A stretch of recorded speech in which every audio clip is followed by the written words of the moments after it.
আমার জন্য একটা ইন্সপিরেশন ছিল যে আই গট 65 লাখ টাকা, তখন আমার কি I have to use it properly, তাই না? এবং আমি এই টাকাটা না পাইলে হয়তো আমার যে এখন প্রডিউসার আছে, কো প্রডিউসার, আমি হয়তো পাইতাম না। সো আমি তো একটা অপরচুনিটি হিসেবে নিছি, কারণ আমি তো বাড়ি বেঁচে থাকি মরে যাই, আমি তো ওই ফিল্ম মেকার হিসাবেই মরতে চাই। তো আমি তো এইটাই করবো। তো এই জায়গায় আমি কেন ডিসঅনেস্টি করবো? আমি অন্য অনেক হাজারো জায়গায় হয়তো ডিসঅনেস্টি করি, মিথ্যা বলি, হিপোক্রেসি করি, যা ভাবি তা করি না, নানান কিছু করি। কিন্তু এইটা যেহেতু আমার একদম প্যাশনের জায়গা, তো আমি ওই জায়গায় কেন এটা করবো? এখন যে বা যারা এটা করছেন, অতীতেও করছেন, ভবিষ্যতে করবে কিনা আমি জানি না, এখন তাদের নিয়ে তো আসলে কমেন্টের কিছু নাই, আমরা সবাই এটা জানি। এখন এটা হলো রুলস অ্যান্ড রেগুলেশন। আপনি দেখেন, আপনি যখন ক্যান্টনমেন্টে যান, গাড়ির স্পিড অটোমেটিক্যালি কমে যায়। আমি হাঁটতেছি, থুতু ফেলবো কিনা ভাবতেছি, ক্যামেরা আছে, আবার দূরে দূরে ডিটেনশনে নিয়ে দেয়। কারণ পাওয়ার অ্যান্ড অ্যাপ্লাই, আপনাকে এটা করতে হবে। আপনি কলকাতা শহরে যান, আপনি রাতে 3টার সময় আপনি অটোতে যেতেছেন, হঠাৎ থেমে যাবে, আপনার কাছে ভয় লাগে, কি অটো থেমে গেলো কেন? Rules and apply. আমাদের এখানে রুলসগুলো অ্যাপ্লাই হচ্ছে না, এটা আপনি কি করবেন? এটার জন্য দায়ী কে? জন্য দায়ী রাষ্ট্র। যে তুমি সব তুমি তুমি তুমি তোমার তোমার তুমি তোমার সিস্টেম ঠিক রাখো নাই, তুমি তোমার এক্সিকিউশনটা প্রপারলি তুমি করতেছো না, তাহলে তো এটা লাভ হবে না। এটা মানে বিগত সরকার না, তার আগে থেকেও তো একই সিস্টেম হয়েই আসতেছে। এটা তো এটা কেন, এটা কম করো না? তো এটার জন্য তো দায়ভার আমি নেবো না। আমি যেটা করে ফেলছি খুব ক্রেডিট নিচ্ছি, ইটস নট লাইক দ্যাট। মানে আমি তো এটা করবো, এটা করতে আমি বাধ্য, আমি টাকা নিচ্ছি, এটা করতে তো বাধ্য আমি, তাই না? পুলিশ ঘুষ খানা, এটা আজকে কারের জন্য বলতেছিলাম, পুলিশ ঘুষ খানা, এটার জন্য তাকে পুরস্কৃত করা হয়েছে। একবার একটা নিউজ দিয়েছিলাম অনেক আগেই আর কি, এটা আমি আমার একটা ফিকশনেও ঢুকাইছিলাম। আরে ভাই, তুই ঘুষ খাবি না, এটাই তো তোর কাজ। সো আমাকে এটা ক্রেডিট দেওয়ার কিছু না যে আমি এটা করে ফেলছি, তাই আমি তো এটাই করবো।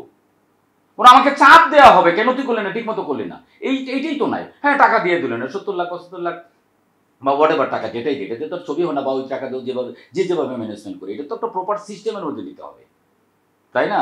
যে এই টাকাটা দিচ্ছি, দরকার এটার জন্য স্টোরি বাছাই থেকে শুরু করে সবকিছু একটা প্রেজেন্টেশন হবে, এইখান থেকে বাছাই হবে, একটা গল্প দিয়ে দিল, তারপরে হয়ে গেল, আরে পত্রিকার নাম দিছি। এইভাবে কি হয়?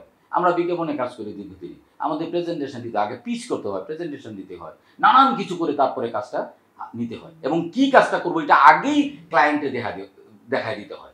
এটা যদি প্রাইভেট সেক্টর হয়, তাহলে গভর্নমেন্ট সেক্টরে এতগুলো টাকা দিচ্ছে, সেটা দিচ্ছে কি? এবং সেটা হলো নন রিফান্ডেবল মানি, কিন্তু এটা আপনাকে রিফান্ড করতে হবে না। হ্যাঁ, দরকার হলে টাকা রাখুক, লাভ নেই গভর্নমেন্টে, যে ঠিক আছে তুমি এত পার্সেন্ট তুমি যদি লাভ করতে পারো, ওটা ব্যাক করতে হবে, তোমাকে ইনসিওরিটি দিতে হবে, এখানে একটা মনিটরিং কমিটি থাকুক, তাইলে না জিনিসটা হবে এটা। তো এটা একটা আইসে, এর মধ্যে ঢুকাইছে আবার এফডিসি আবার এখানে খবরদারি করে আমার এনে করতে করতে হবে। আজকে ভদ্রমহিলা ছিল, সে বলতেছে আমি বেতন দিতে পারিনি, এটা আমার 1 লাখ টাকা এক্সট্রা দিতে হয়েছে। ঠিক আছে, আমি কোনো কাজই করিনি, ঠিক আছে আপনি কাজ করবেন, আপনি শান্ত থাকেন, আপনি বেতন দিন। নাম ভুলে গেছে ভদ্রমহিলা। ঠিক আছে, আমি তোর হাফ প্যান্ট পরে গেছি, সবসময় পরি, আপনি হাফ প্যান্ট পরে আসলেন একটা গভর্নমেন্ট অফিসে, আমি সরি আমি ভুলে গেছি। আমি দেখছি যে বাড়াবাড়ি করে কোনো লাভ নেই, ক্ষমতা আছে। এই যে সিস্টেমহীনতা, সমন্বয়হীনতা, হ্যাঁ, এইটার জন্যই তো এটা হয়। আর এই টাকা দিয়ে তোর ছবি হবে না, ঠিক আছে? তার মানে কি, যদি আপনি এটা অনুদানটা ঠিক মতো করতেই চান, তাহলে এটা প্রপারলি করেন, আপনি বাছাই করেন, প্রেজেন্টেশন গল্প নেন, ওখানে লোকজন ঠিকঠাক লোকজন নিয়োগ করে যারা বুঝে, এবং ম্যাক্সিমাম লোকজন হয় সরকারি আমলা, না হয় পলিটিক্যাল পার্সন। যে লোক ফিল্মের প্রতি প্যাশন আছে, যে লোক এইটাই করে, ওই লোকের এখানে খাওয়ায়নি। এবং যারা আছে, যারা যায় কমিটিতে, আমি তো দেখি তো, এরা ফিল্ম মেকিং লাইনটা শেষ হয়ে গেছে, এখন এখান থেকে 3000 পাবে, 2000 পাবে, এটা। আমার ছবি প্রিভিউ করতে গেছি, আমি নাম বলতেছি না, মন্ত্রণালয়ে যখন দেখাইছি 5ই আগস্টের পরে, এটা ঠিক আছে। তো এটা আমি গেছি, তো আমি বললাম যে আগের লোকজন যারা ছিল মোটামুটি তারাই ছিল, অনেকেই দেখলাম কিছুক্ষণ থাকার পরে চলে গেছে, এবং একজন বলছে তুমি তো ভালো ছবি বানাবা, এটা বলে সে চলে গেছে। কোথায় সাইন করতে হবে, এটা আমি অবাক হয়ে গেলাম। এটা মানুষের একটা প্যাশনের জায়গা, তাই না? আমার চোখের সামনে আমি দেখতেছিলাম যে কাদের নিয়ে আমি আছি। তো এই হচ্ছে ওটার সিস্টেম। ঠিক আছে, আমি পরের বার যদি আমার সুযোগ থাকে, আমি পরের বারও গভর্নমেন্টের টাকার জন্য আমি অ্যাপ্লাই করবো, কারণ এটা তো আমারই টাকা, আমারই শ্রমের টাকা, আপনারই শ্রমের টাকা, আমারই ট্যাক্সের টাকা, তাহলে আমি এটা নিবো না কেন? অ্যাটলিস্ট যে টাকাটা দিয়ে আমি তো ছবিটা অ্যাটলিস্ট বানাইছি, ও তো খাইয়া ফেলতেছে, ওই জায়গা থেকে তো এটা হলো।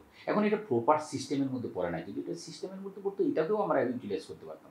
তখন টাকা বাড়ায় দেন, সংখ্যা কমায় দেন, 20টা 22টা 30টা ছবি দিতে হবে, এবং এই যে 20টা 22টা 30টা ছবি যে হয়, এটারও তো কোনো সুনির্দিষ্ট নিয়ম নাই। এটা কিসের উপরে ভিত্তি করে দিচ্ছেন আপনি?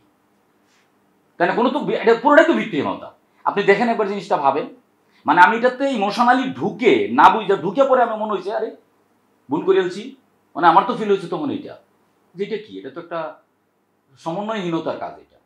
তো তো এইটাকে একটা প্রপার সিস্টেমে আনা যেতে হতে পারতো, তবে মানুষের ধারণা এটা যে এটা সত্যি ঠিকঠাক মতো হচ্ছে না, হয়তো ভবিষ্যতে হবে। সব কিছুই তো কিছু না কিছু হচ্ছে।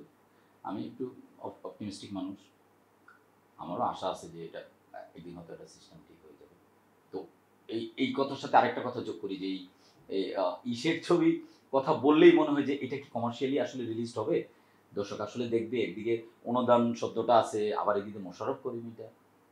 সো ওই জায়গায় দর্শককে বলবো যে দেখেন, আপনারা তো অনেক জিনিসই দেখেন, নায়ক চিনেন না, নায়িকা চিনেন না, ডিরেক্টর চিনেন না, হয়তো কনসেপ্টটা, গল্পটা বা ভাবনাটা আপনাদেরকে কানেক্ট করে আপনারা দেখেন, হলে যে দেখেন বিচার করবেন, কিন্তু এমন না।